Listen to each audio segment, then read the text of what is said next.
Hello friends, welcome to మా హనీయూమ్. ఈరోజు వీడియోలో మీకు సింపుల్గా టేస్టీగా చేసుకునే ఆనపకాయ పులుసు ఎలా తయారు చేసుకోవాలో చూపించబోతున్నాను. ఈ సొరకాయ కూర అన్నంలోకి చపాతీలోకి అయినా సరే చాలా చాలా బాగుంటుందండి. చాలా సులభంగా చేసుకోవచ్చు. సో ఇంక లేట్ చేయకుండా వీడియోలోకి వెళ్ళిపోదాం.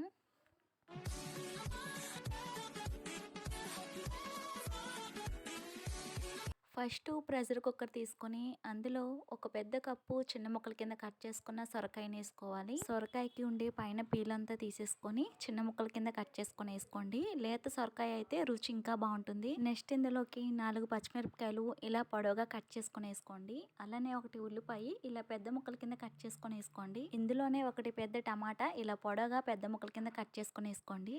ఇందులోనే 1/2 టీ స్పూన్ పసుపు, 1 టీ స్పూన్ ఉప్పు, నేను ఇక్కడ కల్లుప్పు వేస్తున్నాను, లేదా మీరు సాల్ట్ అయినా వేసుకోవచ్చు. ఇప్పుడు ఒక గ్లాస్ నీళ్ళు వేసుకొని ఇప్పుడు కుక్కర్ మూత పెట్టుకొని స్టవ్ పైన పెట్టుకొని 3 లేదా 4 విజిల్స్ వచ్చేంత వరకు మీడియం మంట పైన ఉడికించండి.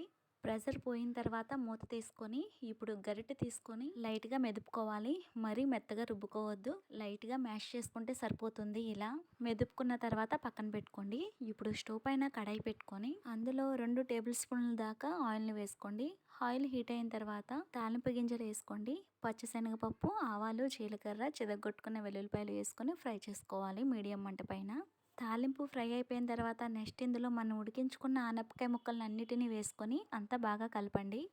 ఇలా కలుపుకున్న తర్వాత ఇందులోకి కొద్దిగా చింతపండు నానబెట్టుకొని ఆ రసాన్ని ఇందులో వేసుకోండి. నేను ఆల్రెడీ ముందుగా వేసాను, ఆ క్లిప్ మిస్ అయిందని మరో కొంచెం నీళ్ళు అనేది వేస్తున్నాను మీకు చూపించడానికి. చింతపండు నీళ్ళు వేసుకున్న తర్వాత ఇందులో ఇప్పుడు 1 టీ స్పూన్ సాంబార్ పొడి వేసుకోండి. తర్వాత 1/2 టీ స్పూన్ మెంతు పొడి వేసుకోండి. మెంతులు దోరగా ఫ్రై చేసుకొని ఆ పొడి వేసుకోవాలన్నమాట. ఈ కూరలోకి మనం మళ్ళీ ఎక్స్ట్రా కారం వేసే పని లేదండి. పచ్చిమిర్చిలో నుంచి వచ్చిన కారం, సాంబార్ పొడిలో ఉన్న కారం ఈ పులుసులోకి సరిపోతుంది. ఇవన్నీ వేసిన తర్వాత అంతా ఒకసారి కలుపుకొని రుచి చూసుకొని ఉప్పు సరిపోకపోతే ఉప్పు వేసుకొని ఇప్పుడు మంట మీడియం టు హైలో పెట్టుకొని కొంచెం కూర దగ్గరగా అయ్యేంత వరకు ఉడికించండి. ఒక 5 నిమిషాలు మీడియం మంట పైన ఉడికిస్తే సరిపోతుంది. ఈ కూరని కొంతమంది దప్పలం కూడా అంటారండి. ఇందులో మీకు ఇష్టమైతే 1 టేబుల్ స్పూన్ బెల్లం కూడా వేసుకోవచ్చు. ఇలా దగ్గరగా ఉడికిన తర్వాత సన్నగా కట్ చేసుకున్న కొత్తిమీరతో గార్నిష్ చేసుకొని ఇంకా స్టవ్ ఆఫ్ చేసుకోవడమే. అంతే, చాలా ఈజీగా చేసుకునే ఆనపకాయ పులుసు రెడీ అయిపోతుంది. వేడివేడిగా అన్నంలోకి సర్వ్ చేసుకొని తిన్నా లేదా చపాతీలోకి అయినా సరే, లంచ్ బాక్స్లోకి అయినా సరే చాలా బాగుంటుందండి ఈ కర్రీ. మీరు ఒకసారి తప్పకుండా ట్రై చేయండి. మీకు ఈ వీడియో నచ్చినట్లయితే లైక్ చేసి మీ ఫ్రెండ్స్ అండ్ ఫ్యామిలీ మెంబర్కి షేర్ చేయండి. నా ఛానల్ ఫస్ట్ టైం చూస్తే కనుక సబ్స్క్రైబ్ చేసుకోండి. Thank you for watching.